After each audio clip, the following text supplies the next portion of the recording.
We have breaking news for you. Former CNN anchor Don Lemon was arrested late last night on federal charges tied to a protest earlier this month at a church in St. Paul, Minnesota. Lemon says he was reporting as a journalist when demonstrators interrupted a service to protest immigration enforcement. A magistrate judge previously rejected the case against him, but prosecutors later sought and obtained his arrest. Lemon was taken into custody in Los Angeles and is scheduled to appear in federal court this morning. His lawyer, Abbe Lowell, calls the prosecution an unprecedented attack on the First Amendment. We have Lisa Rubin here, Molly John Fax joining us. But Jonathan Lemire, can we go through a little more what happened in St. Paul in the church, so then Lisa can break down these charges and how it all matches up? Yeah, we'll lean on her legal expertise in just a moment. But Don Lemon is now an independent journalist, no longer at CNN. He was in Minnesota covering the protests following the two shooting deaths there of Renee Good and then Alex Pretty. This one on January 18th in St. Paul, so just over the river from Minneapolis, protesters went inside a church. They were disruptive to this service. We'll get to Lisa in a moment as to why that would be a charge here.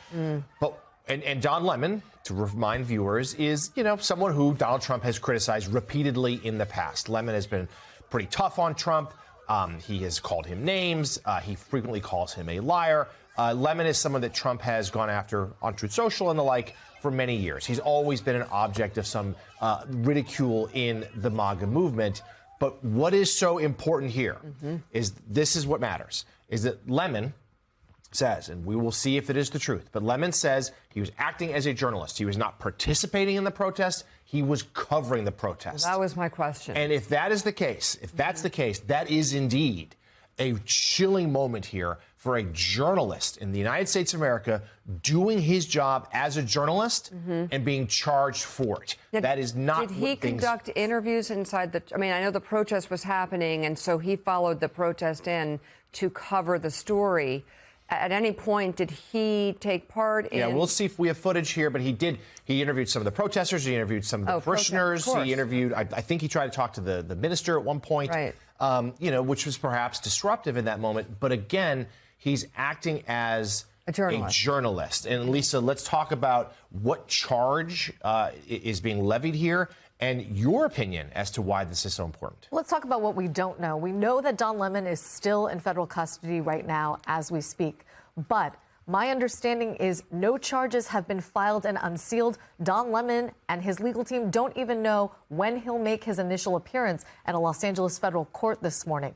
That having been said, Jonathan, based on the criminal complaint and affidavit that were filed when authorities tried to get initial charges against Don Lemon to stick, I can tell you that it appears that the federal government is pursuing charges under what's called the FACE Act. And the FACE Act is something that folks who follow the reproductive justice movement are very familiar with because it most commonly has been used to prosecute people who block access to reproductive health clinics, who sit there and physically block it. But the FACE Act also prohibits interfering by force with the right to religious worship. And this is an administration who has said they won't use the FACE Act to prosecute crimes of the first type, and they are going to start to use the FACE Act to prosecute crimes of the second. When you look at the affidavit that was filed in that criminal complaint, originally against 8 people, only 3 of them were eventually charged, there is lots of recitation about what Don Lemon allegedly did during that church protests, talking about him both interviewing people outside and sort of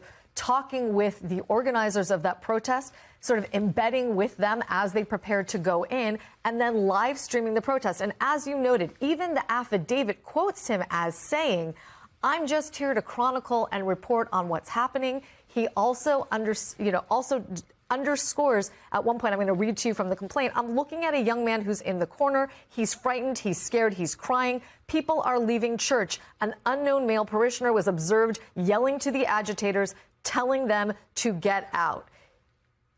And then he says, "I don't think they know what to do. I'm sure they probably called the local authorities right now." If I'm guessing, the authorities, the federal authorities, are relying on some of Don Lemon's own language to to suggest that the protesters themselves were putting the people in the church in fear of their safety, which is how they are criminalizing this protest. But how that means Don Lemon himself is criminally liable is something that I think you, and others are going to be struggling to understand in the coming days. Again, we have not seen the federal charges. They have not been unsealed in Minnesota, nor has any indication of his arrest been unsealed in Los Angeles. We await those right now, along with his legal team, Abby Lowell, of course, saying this is a violent infringement of Don Lemon's First Amendment rights. And I think I remember watching some of the coverage of Don Lemon covering what was happening inside the church. And I think that he was talking about the children who were crying in the church, that there was a lot going on at the same time, and said, that's what happens in a protest or something. He said, I'm going to read from that, Mika, you're right. Get me to that? Yes. This is the beginning of what's going to happen here. Again, this is from Don Lemon's live stream the day of the protest inside the church. When you violate people's due process, when you pull people off the street and start dragging them and hurting them and not abiding by the Constitution, when you start doing all of that, people get upset and angry. And then the affidavit continues, name redacted, which people understand to be Don Lemon, goes on to suggest that according to the Constitution, again, this is the Department of Justice's words, there are no limitations to protesters on where and when they can exercise their constitutional rights. That's the whole point of it, is to disrupt, and that's what they're doing, and that's what I believe. So Don Lemon now being held, though, and they have no official charges at this point. No, and let's remember, this also comes just a few weeks after the FBI searched a Washington Post reporter's home. Yes. On a national security matter. Took computers. Took devices, took computers. And the Post was assured that the reporter herself was not a target of the investigation. It was one of her sources. But that was seen as a real crackdown on the freedom of the press, Lisa. And again, I keep coming back to this. I wanted to alert the public that agents are at my door right now. This is all stemming from the fact that I filmed a protest as a member of the media. It's hard to understand how we have a constitution, constitutional rights, when you can just be arrested for being a member of the press. We've seen all these violations. All right, you guys, I gotta go. They're knocking. Yep, she's coming right now. It's an extraordinary thing to live through, to see in real time happening in your country and in your profession. It's a line that we as a country cannot uncross. The Trump administration has arrested 2 journalists today, former CNN anchor Don Lemon and Georgia Fort, whose video you just saw right there. She goes on to say that her children are impacted by this after they both documented protests that took place inside a church in Minneapolis. The protests inside the church took place in the immediate aftermath of the killing of Renee Nicole Good. Protesters interrupted services at a church where an immigration and customs enforcement official serves as a pastor, and those protesters chanted "ICE out."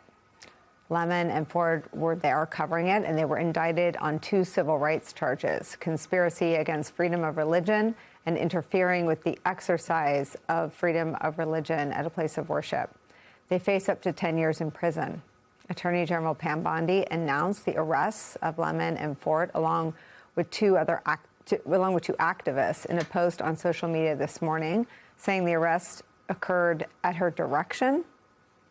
In a video statement under that said, quote, "Under President Trump's leadership in this administration, you have the right to worship freely and safely. If you violate that sacred right, we are coming after you," end quote.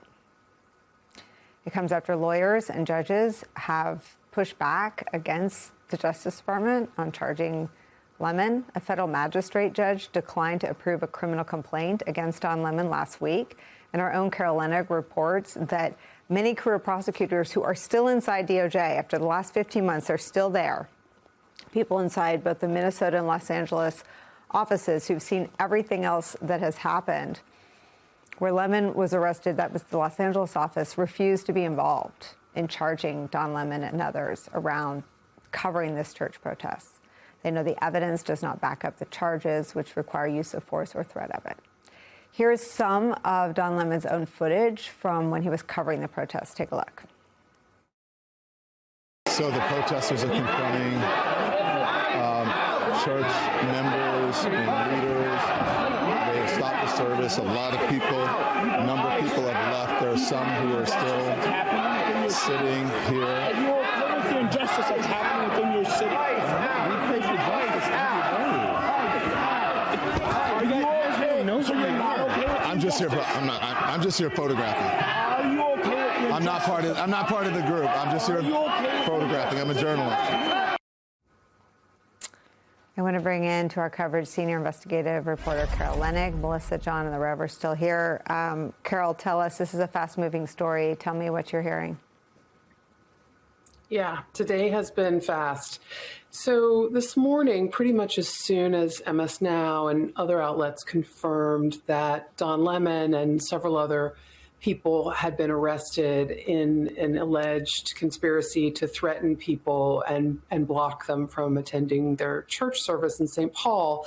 Minutes after that news broke, we were learning from sources that career prosecutors in Minnesota and Los Angeles had resisted, many of them resisted being involved in this case because they do not see how the facts that have been gathered, the evidence that is obviously videotaped, and you've shown some of it, Nicole, how any of those facts line up with the charges that have now been brought.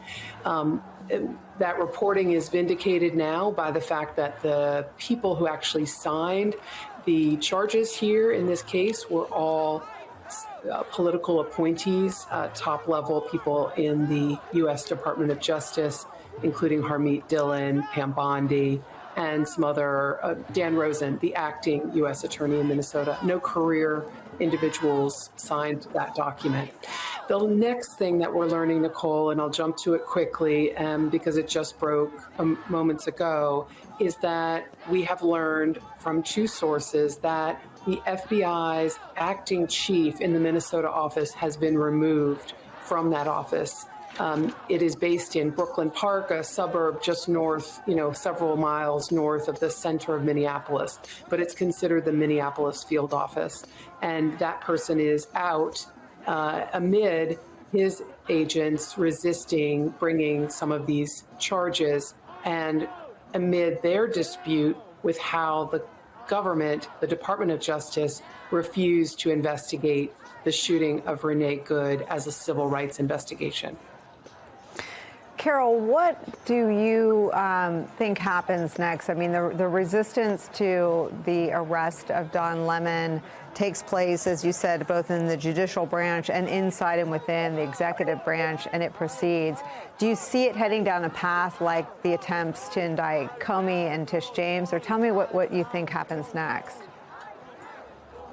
So there is one, I am going to be a little bit nerdy and say there is one amazing similarity between what's happening with the push to arrest protesters in that, and also Don Lemon, a journalist in that church, and protesters generally, as you see on the screen now, who have resisted and filmed and chanted as ICE agents have been rounding up individuals in the street, surrounding cars, blocking in people of color in what they call a targeted immigration raid.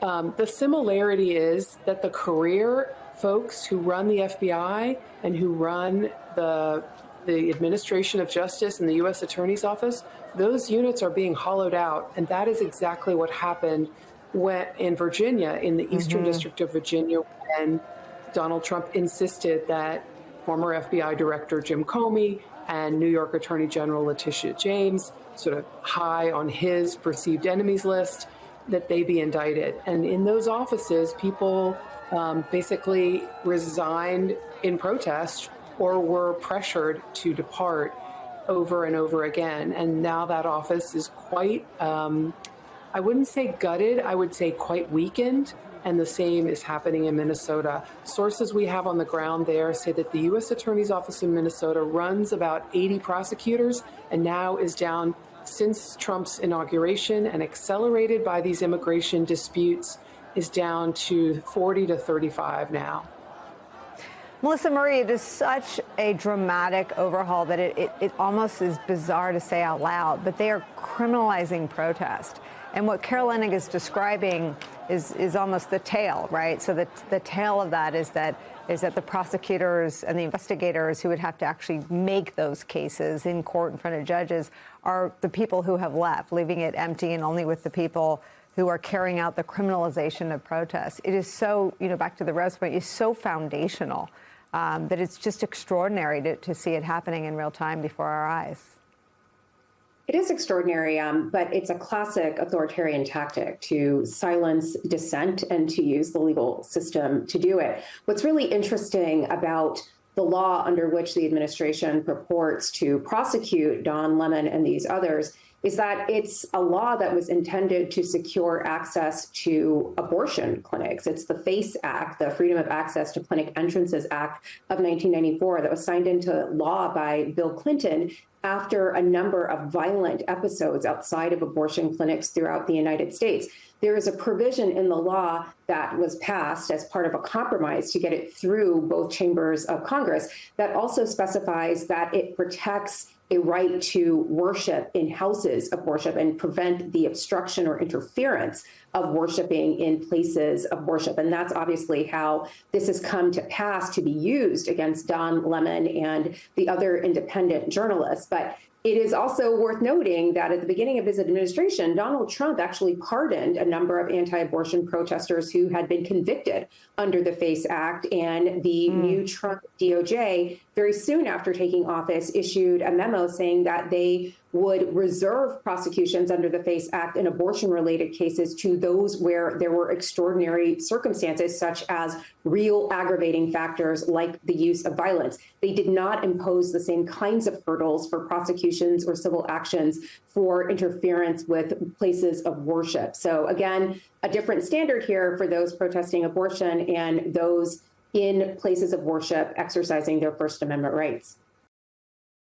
I need sunglasses. I'm good. How are you? Wow. Can everybody hear me? Are you guys set? Everybody ready? So look, I want to thank everybody for their support. It truly means the world to me. I have no idea what's going on because obviously I haven't seen anything. I have spent my entire career covering the news. I will not stop now. In fact, there is no more important time than right now, this very moment, for a free and independent media that shines a light on the truth and holds those in power accountable. Again, I will not stop now. I will not stop ever. Last night, the DOJ sent a team of federal agents to arrest me in the middle of the night for something that I've been doing for the last 30 years, and that is covering the news. The First Amendment of the Constitution protects that work for me and for countless of other journalists who do what I do. I stand with all of them, and I will not be silenced. I look forward to my day in court. Thank you all.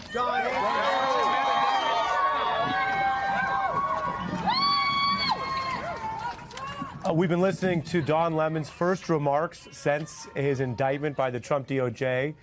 He read a short, what appeared to be prepared statement, saying in general terms that what he was indicted for and what is at issue in the incident in Minnesota was something he's been doing his whole life, a reference to a very long career. Mr. Lemon, of course, known as a CNN reporter and anchor, also had stints with NBC and other outlets. We can see on the overhead shot him walking out, surrounded by journalists. We're going to listen and see if we hear anything else on the microphones, but it does appear that he's walking away from where he made his remarks. And Gene Robinson, we're going to keep our cameras on this. As always, if we get more remarks or news, we'll go back into it. But your thoughts on legally what, of course, is going to be a fairly broad and brief set of remarks. Most lawyers prefer clients don't speak at all on arraignment day, no matter how innocent they assert that they are. Your reaction? No, it was short and sweet, and he basically said all that you need to say. I was doing journalism. It's what I've done for 30 years, and I'm going to keep doing it. And guess what? It's protected activity. I looked at the charges, and it looks to me as if they are the Justice Department is attempting to claim that the protests and Don Lemon violated the First Amendment protected right to freedom of worship that was held by the people in the church. This is certainly a novel kind of argument, as Kate said. I've never heard or seen anything like this, and again, I can't imagine that this won't relatively quickly be tossed out by a judge, since the judges who have looked at it before, the two judges who were presented with this theory before the indictment, said no. Get this out of here. This is not a case. This is not a thing. Again, what's the purpose? They're making a big splash, and sometimes that's what this administration wants to do, and sometimes they want to chip away and erode the rights that we have, and maybe even if this case is not on the, if the Justice Department doesn't succeed in throwing Don Lemon in jail, maybe they believe they will have chipped away at our freedom. Veteran CNN journalist, now an independent reporter, Don Lemon is inside a federal courtroom in the custody of Trump administration agents right now. We have learned that the hearing ended, but he has not yet come outside, so we are following this along with you. As a reminder, where we begin tonight, the First Amendment protects journalists doing reporting, and it protects people speaking out or protesting. Thousands are doing that right now in frigid temperatures, marching in Minneapolis and other cities, just as reporters are continuing to do their jobs, as Don Lemon was doing his, against this administration, which we can report today has indicted 2 journalists.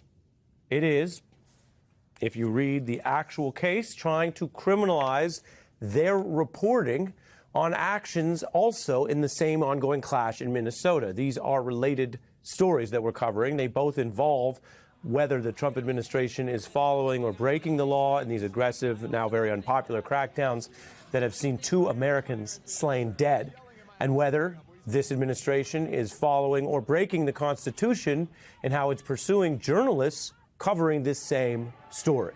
Longtime reporter Don Lemon is indicted in this case, which, among other things, and I'm going to show you this tonight in detail, you can make up your own mind, but I'm going to show you exactly what the government's claiming, because it literally claims that the questions that he posed were in furtherance of a crime when he covered an ICE protest that stormed a church. This was in the tense period after the death of Renee Good, killed by Donald Trump's federal agents, and a week before what people are still marching about right now tonight, the death of Alex Preddy, killed by a DHS agent. Today, the Trump Bondi DOJ charges Lemon and another reporter named Georgia Fort, a Minnesota journalist, and several of the people who did storm that church. What's different about this is they're all charged together as one type of conspiracy. And I'll tell you up top, as with other thin cases against perceived foes, Trump has now gone farther than Nixon ever did in public, because Donald Trump has confessed to his own enemies list, admitted the animus, what could be illegal selective prosecution, and how he wants to go after people, including Mr. Lemon.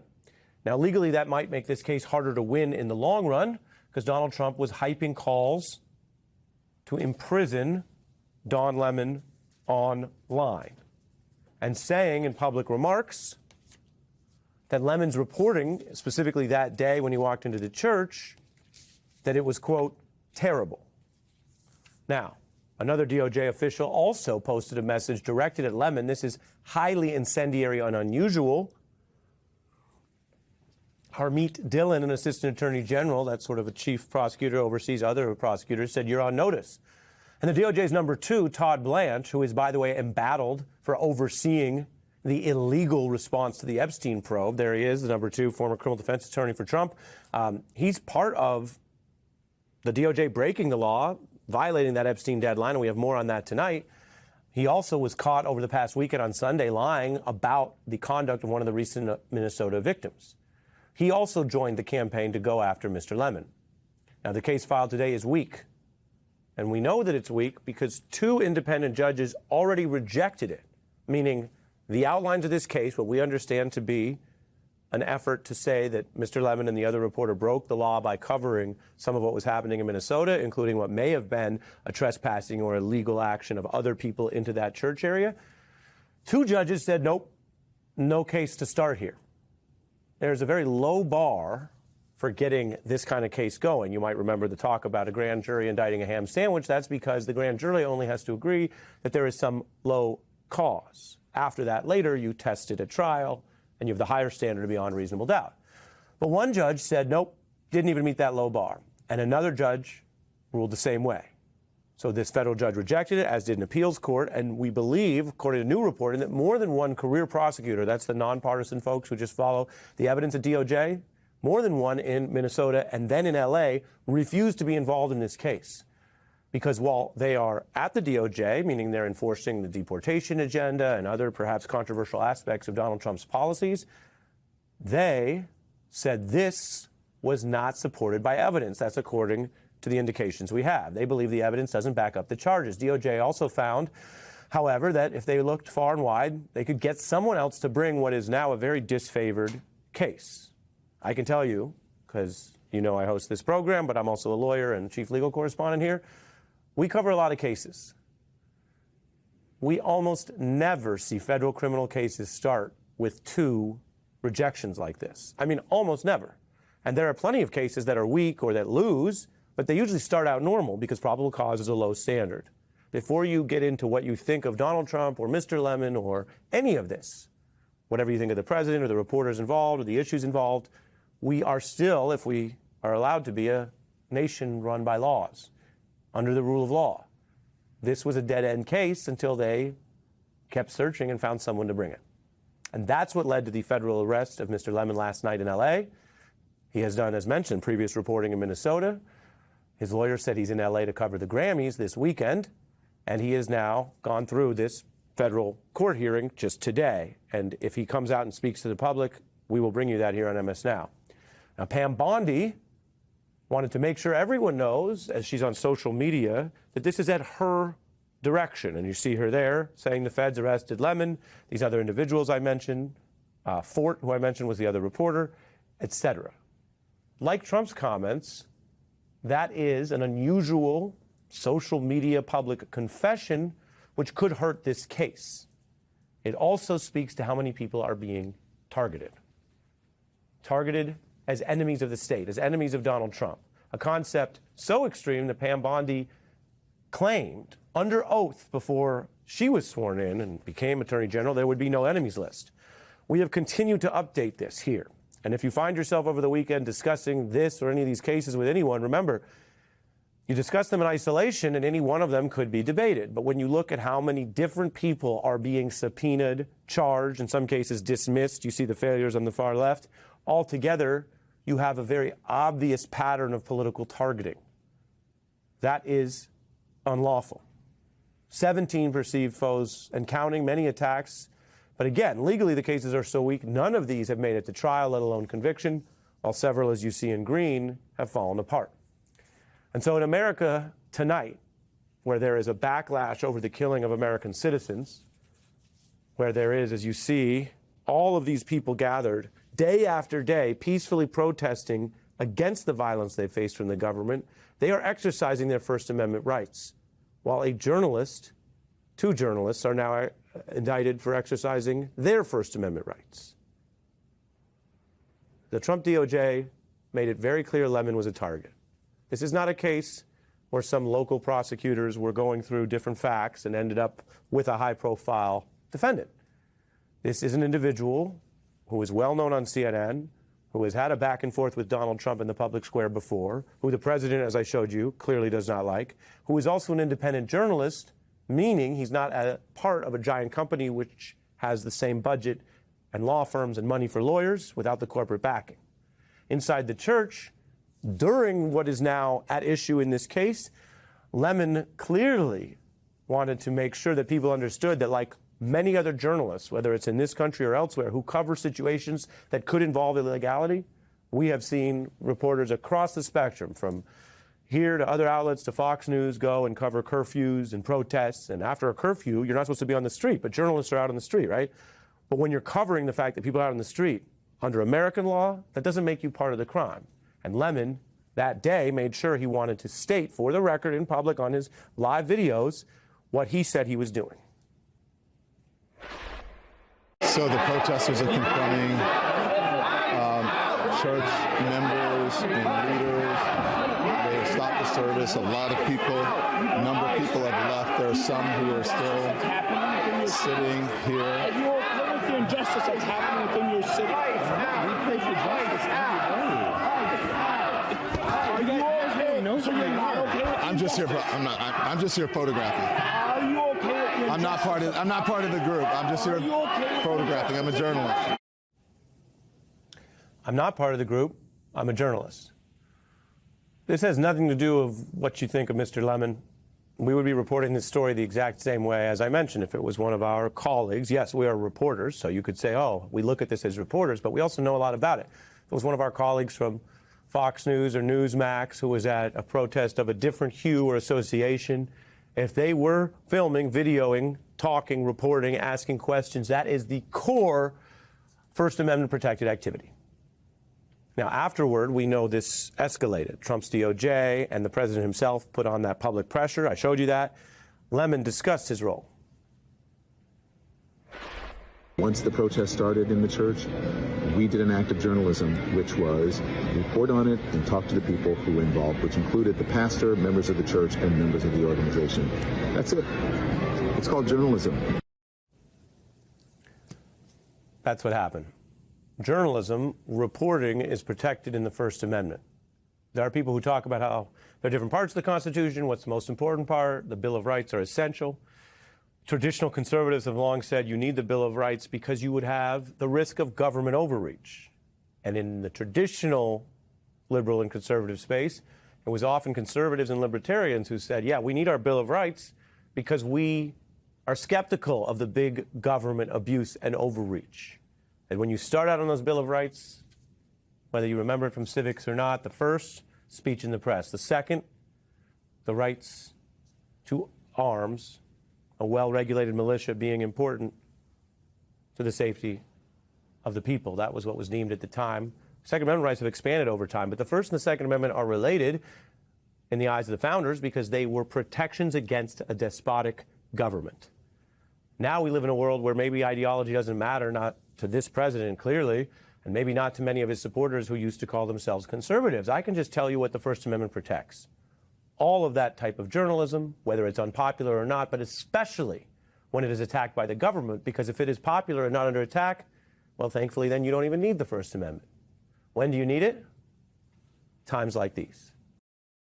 You're talking about somebody who is the VP of the Minneapolis chapter of the National Association of Black Journalists. She also was released here this evening in which she said documenting what is happening in our communities is not a crime. I think we also have sound from her daughter in the head of the Minneapolis NAACP. Take a listen. She is not a protester. She is not an activist. She is a mom working to provide for her children through the only way she knows how. Documenting and sharing stories of the community and truth of what's happening here every day in our state. And Georgia had the courage to record it. And now she's arrested. Where is our constitutional rights? We are under attack, and you all better wake up before it's too late to wake up. It's not a joke, it's not a drill. When journalists are getting arrested, you all better be afraid. Georgia and Don, Mary, both live streaming the protests. How do you foresee this federal government, this Department of Justice, using charges like this to potentially try to stymie future journalism coverage ahead?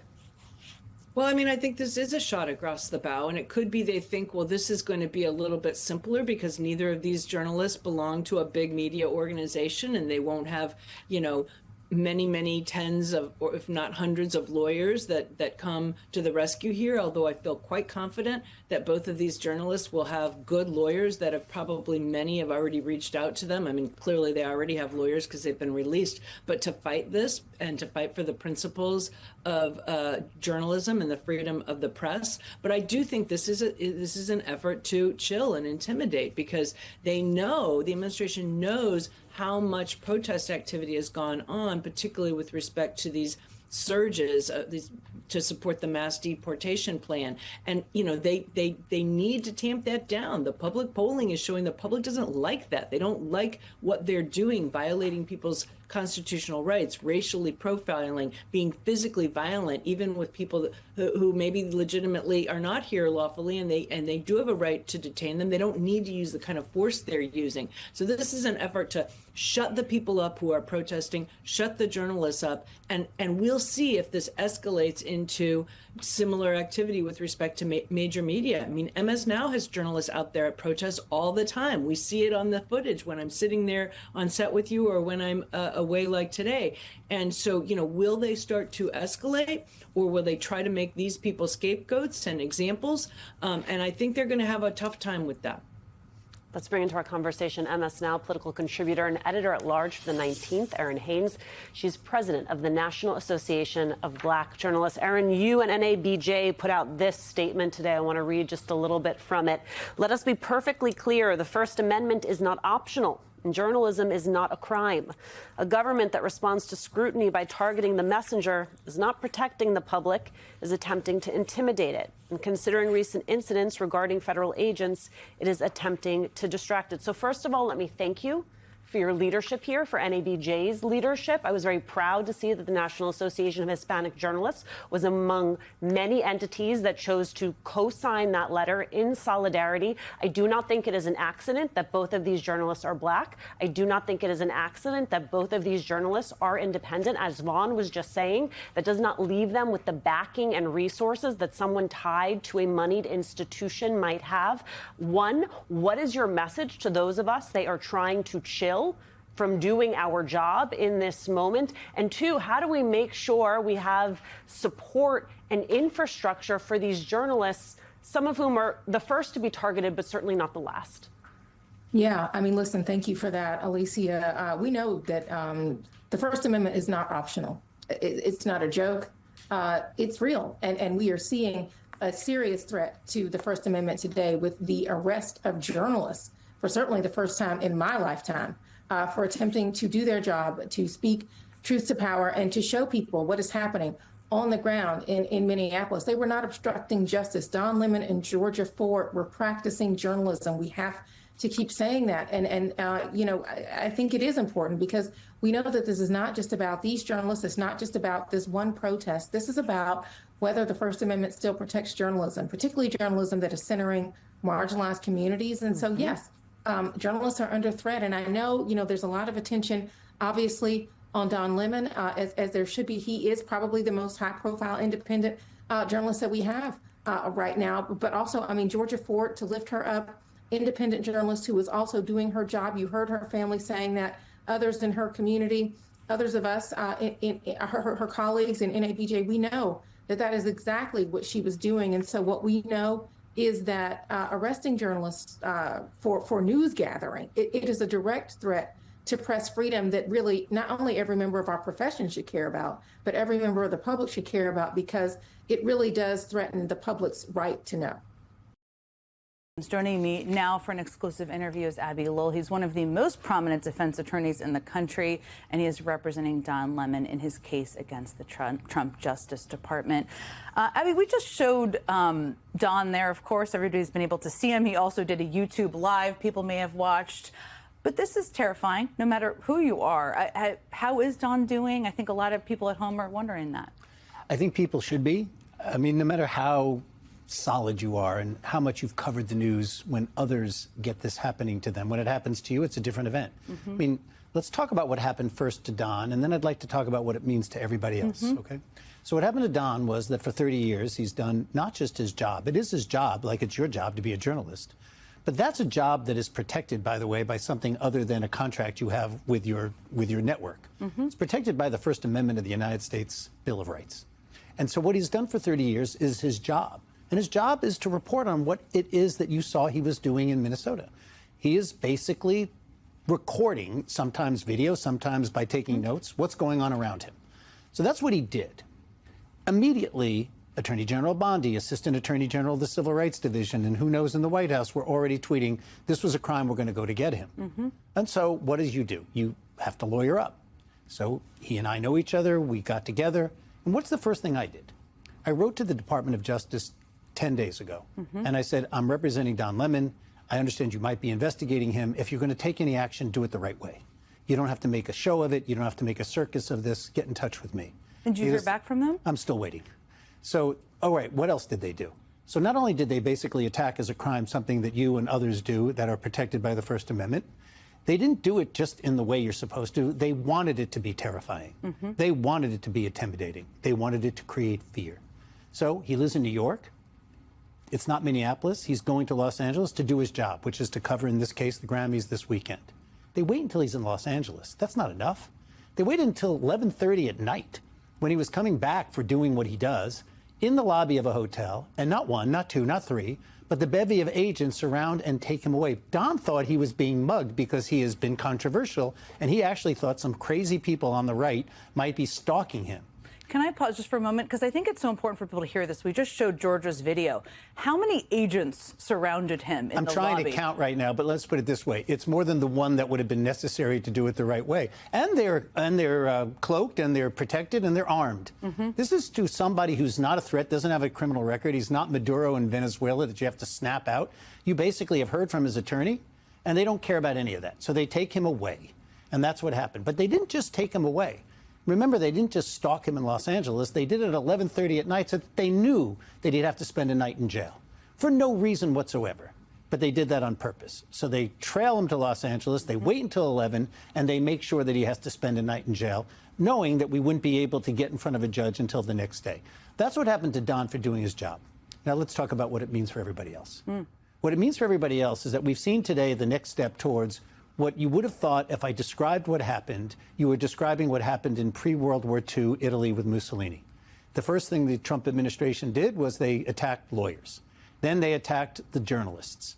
And those are the two playbook kinds of plays that authoritarian governments have done through history in order to stifle dissent. And if that weren't enough, then they brought the people that are supposed to be policing, and they literally killed 2 peaceful protesters. If I describe that to you, basically neutering lawyers, arresting journalists, and shooting protesters, you think I'd be talking about Tehran? You think I'd be talking about Italy in the 1930s or 40s? We're talking about the United States of America. So what does it mean to everybody? These are 2 basic rights. For example, the First Amendment, when they attack the lawyers, it's the Sixth Amendment. This is an administration that's not just willing to trample on the Bill of Rights, they're eager to do it. It's a warning sign. And if we can't rely on those Bill of Rights to protect you and Don and others who give us the news, or lawyers who come up and defend you when you do that, then we're in a lot more trouble than the average person believes. Let me ask you about one of the legal tactics they seem to be using, because it seems like what I'm hearing from you is this is something they're trying out. We should just expect them to do it more. And I absolutely think we should. They seem to be, they reference what's called the FACE Act in this indictment here, which again is 14 pages. I'm not a lawyer, but anybody can be out there and read it. It has until recently been used to protect people's access to abortion clinics.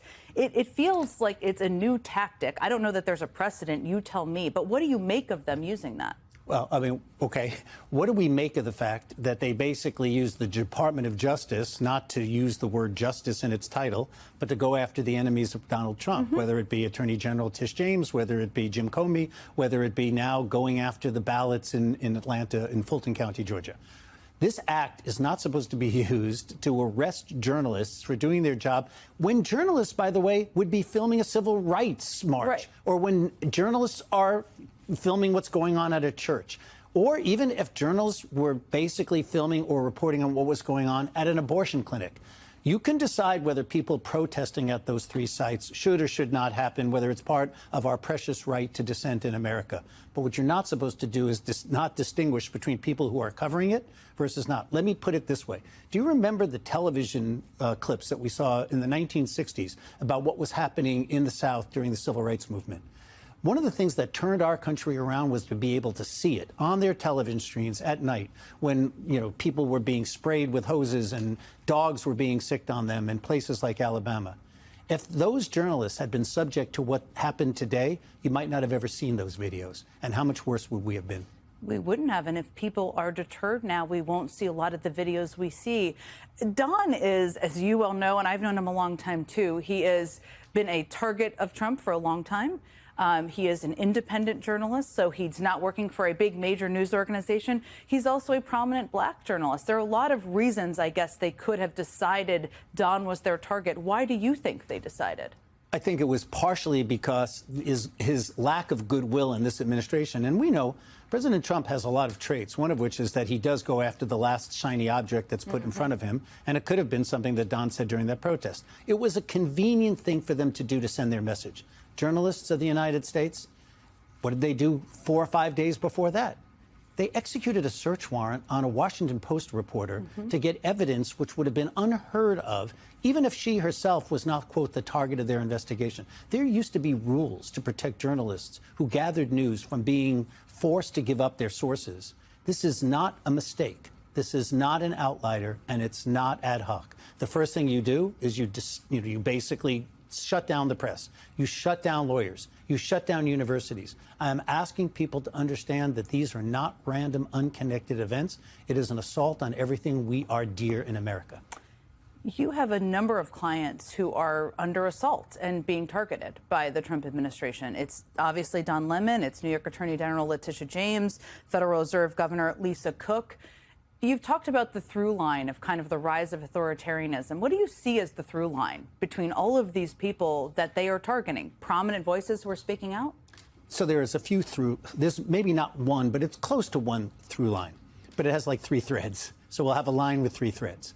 One is, if you have done anything in your career which has put you on the wrong side of Donald Trump's decision that you are a political enemy, you are on that thread. If you are somebody that stands in the way of his aggrandizement of power, like an independent Federal Reserve Board, you are on that thread. If you are somebody who he and his people think can send a message or be distracting, I mean, as you said in your intro today, what else happened today? There was a release of another tranche of Epstein material.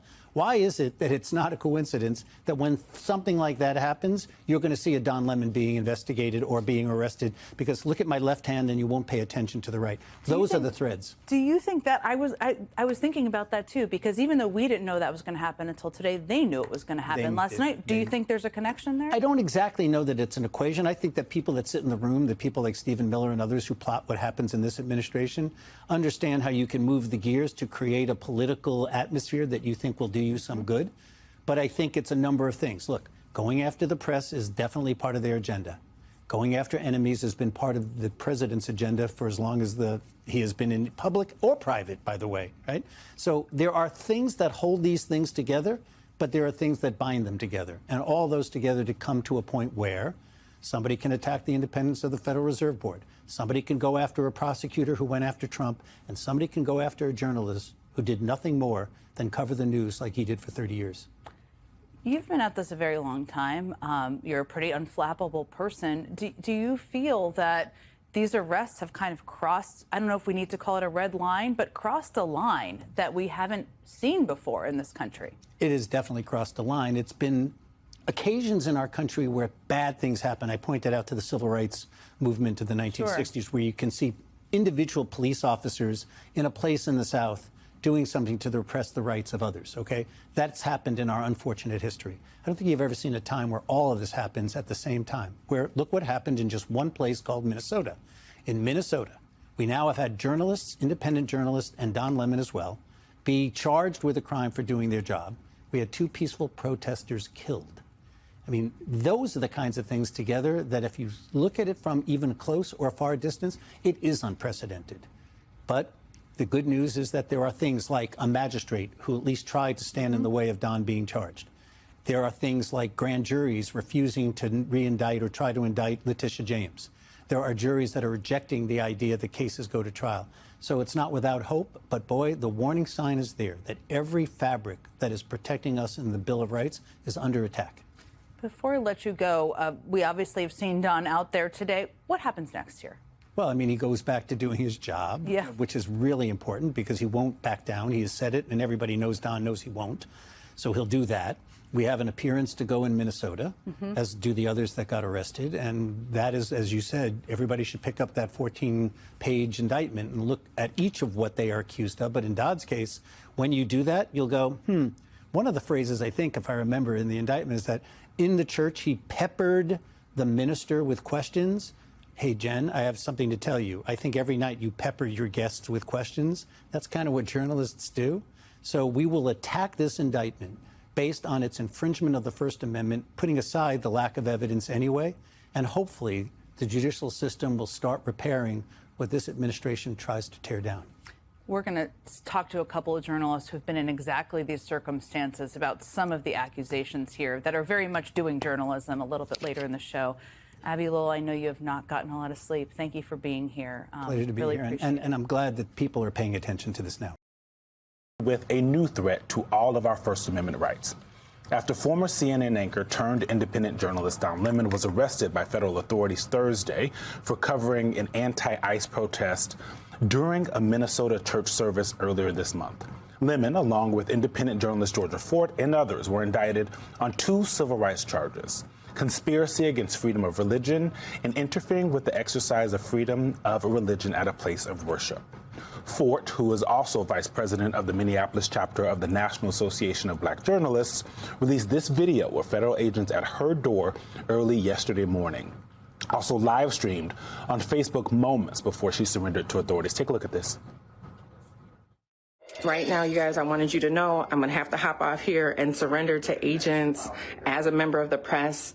I filmed the church protest a few weeks ago, and now I'm being arrested for that.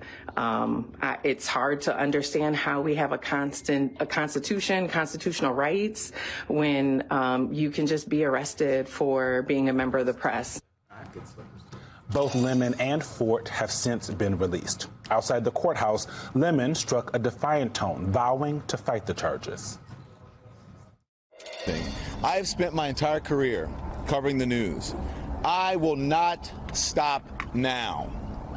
In fact, there is no more important time than right now, this very moment, for a free and independent media that shines a light on the truth and holds those in power accountable. The First Amendment of the Constitution protects that work for me and for countless of other journalists who do what I do.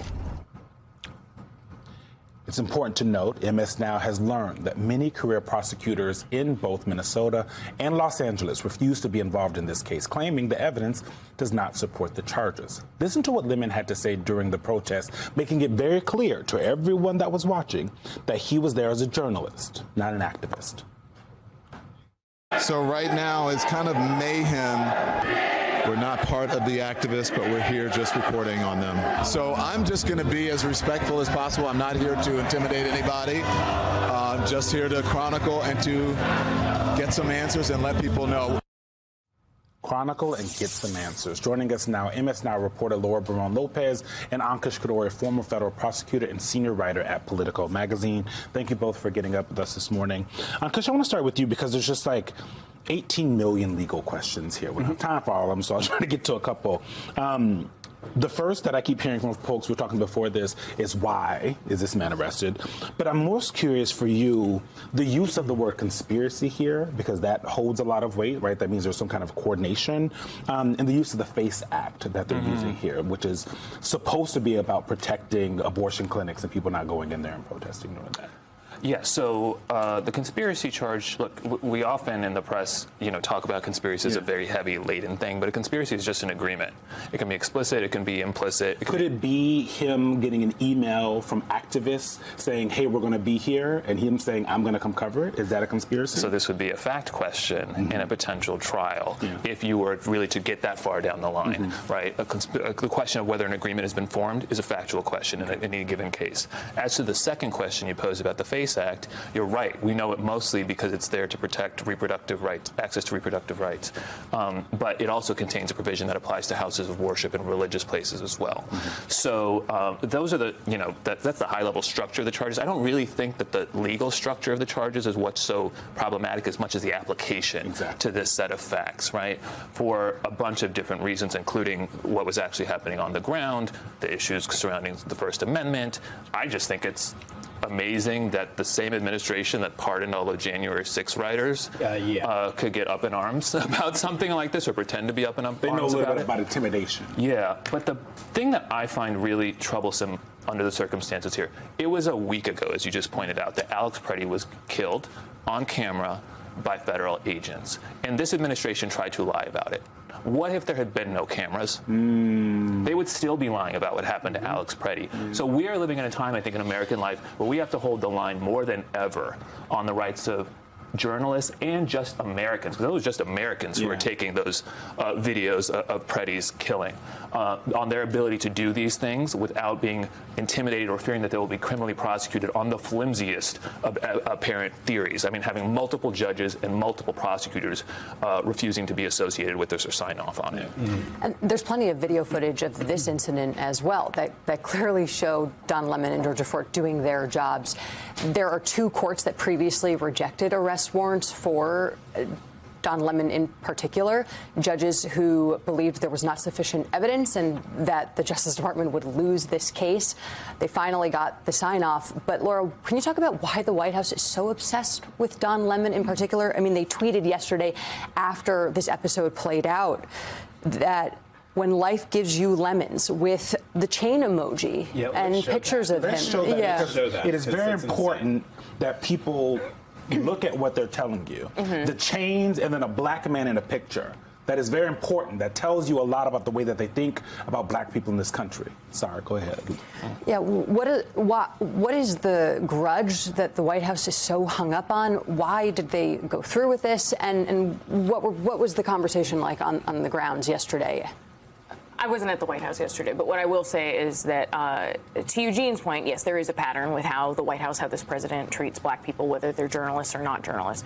There's also, beyond Lemon, I think that this president does have a fixation with reporters, with the press, with media personalities in particular that he thinks are too critical of him. But it's not just critical of the president. It's just reporters who report facts, right? Who present the facts, who lay out patterns, who call what the president is doing, call a spade a spade. And if you do that as a journalist now with this president, you are called political by this administration and by this president and by this MAGA movement. And that is the pattern here. It goes all the way back to when he first entered the political scene, which is that the president made very clear that he viewed the press as the enemy of the people. Those are really strong words to describe fellow Americans who have the same rights that he has.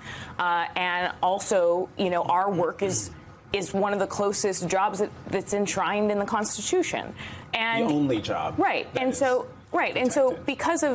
yet the president has made very clear that he has wanted to target the press from the beginning. And he has said to other journalists that he likes to discredit the press. Why? So that way the public doesn't believe us. So the Leslie Stahl of 60 Minutes. Yes. And so, and other people who have followed the president, be it Marjorie Taylor Greene or other Republicans who have since split from him, say that this movement lies and never apologizes when they get something wrong. So I think when we look at this larger picture around what is happening with the attacks on Don Lemon and Georgia Fort and these prosecutions that are being brought, you have to look at the overall end goal of this administration, which is to discredit the press, the free, independent press, and to not present facts and to lie about the facts of different incidents that are happening on the ground when it comes to this administration. And so, Ankush, that leads back to the two legal questions that I have. So they succeeded in arresting Don Lemon and Georgia Fort. Late Thursday night for Don, early yesterday morning for Georgia Fort. But this comes after two courts in Minnesota said, no, we're not, no. So how, this is part one of two questions, how did the administration have the legal wherewithal to arrest Don Lemon? How did they get these? How did they? There were two parts. Get the? Well, no, that's the first part. The second part's coming after you answer. First part, Counselor. They obtained an indictment from a grand jury, right? So they convened a grand jury, or a grand jury was already impaneled, and they probably already went impaneled, and right? They presented an indictment to grand jury and got it returned. As you all know, it's a relatively low standard, a probable cause standard. But I want to flag one point on this, right? Because ordinarily we would say that a grand jury represents sort of a very signal, sort of important marker here. This is an administration that has abused the grand jury process multiple times over the last year. Let's recall what happened with the James Comey prosecution, right? I was surprised, I was surprised when that indictment came down, that it got returned by a grand jury. Lo and behold, we come to find out as that case proceeds that Lindsay Callaghan, who is the U.S. attorney overseeing that case, had made multiple misstatements, material misstatements of law to the grand jurors, and was roundly criticized in an opinion by a judge, listing like a dozen irregularities. So I look at this and I see the tenuous of the charges, all of the irregularities around the judges and the prosecutors. I wonder what happened in that grand jury.